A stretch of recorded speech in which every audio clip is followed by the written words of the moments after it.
শেখ ফরিদ পীরের দরবারে যাইব, তার কাছে যার কাছে যাইব উনি এত বড় কামেলে মুকাম্মেল ছিলেন।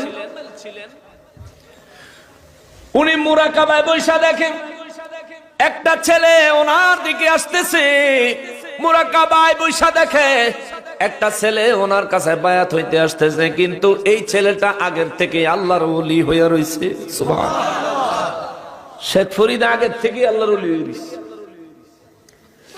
এখন এই পীর সাহেব আল্লাহর দরবারে কয়, মালিক, যে ছেলে আগের থেকেই আপনার ওলি, সে আসতেছে আমার কাছে, আমি তারে কি ওলি বানাবো?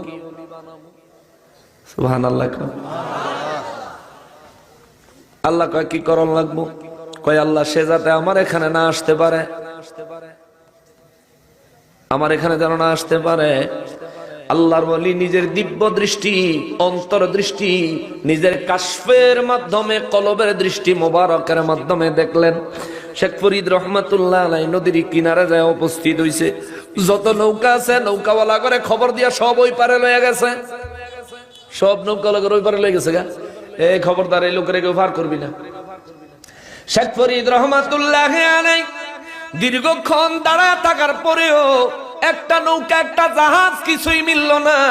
শেখ ফরিদ রহমাতুল্লাহ আলাইহি নিজের পকেটে মাইজে দিছে ঠিকানাটা, একটা কাগজে লেখা, এই কাগজটারে সুন্দর করে বাজ করে কাগজের নৌকা বানাইছে। সুবহানাল্লাহ। বাচ্চারা কাগজ দিয়ে নৌকা বানায় না?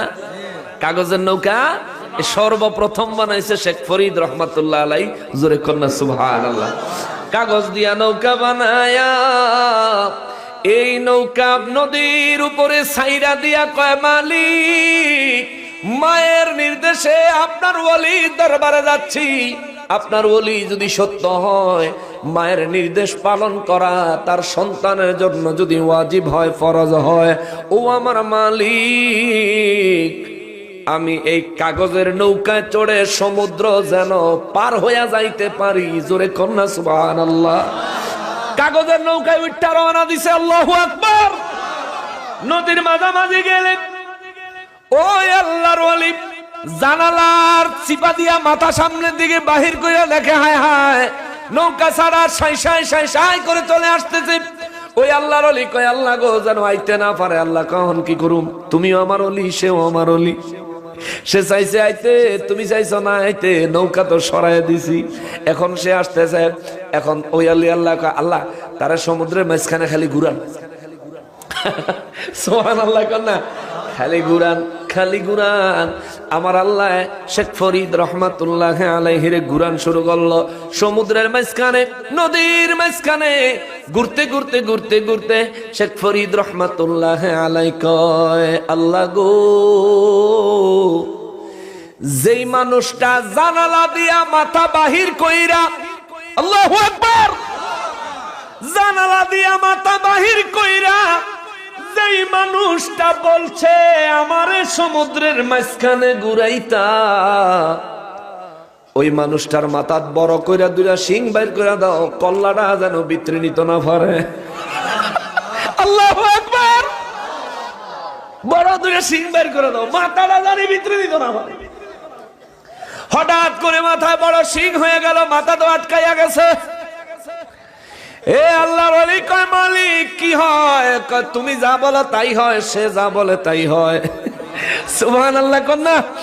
আমি আল্লাহ ওয়াদা দিছি রে, আমার ওলি আমার কাছে যখন যা চায়, সিজন বুঝি না, আনসিজন বুঝি না, মৌসুম বুঝি না, বেমৌসুম বুঝি না, যখন চায় আমি তখনই দেই। সুবহান। যা চায় আমি তাই দেই। তুমি চাইছো ঘুরাইতে, আমি ঘুরাইছি। সে চাইছে তোমার মাথার শিং লাগাইয়া দিতাম, দিছি। সুবহানাল্লাহ কোন। কয় আল্লাহ তার গুরানি বন্ধ করেন। গুরানি বন্ধ হইছে তিনি যখন রওনা দিছেন। আর শেখ ফরিদ রহমাতুল্লাহ আলাইহি দোয়া করে, আল্লাহ মাথার শিং উঠনে যা রাক্কল হইছে তার মাথার শিং কমায়া দেন। সুবহানাল্লাহ। আল্লাহ শিং দূর করে দেন। শিং দূর হয়ে গেল। ওলি আল্লাহ নিজের জায়গায় বসে আছেন। শেখ ফরিদ রহমাতুল্লাহ আলাইহি আসলেন, ঘরের দরজার সামনে দাঁড়ায়া সালাম দিলেন, ভিতর থেকে জবাব দিলেন, বললেন, আমি আপনার সোহবতে থাকতে চাই, আপনার খেদমতে থাকতে চাই, আমি আপনার সোহবত চাই, আমি আল্লাহর ওলি হতে চাই। খাদেম সাহেব জবাব দিল, এখন হুজুর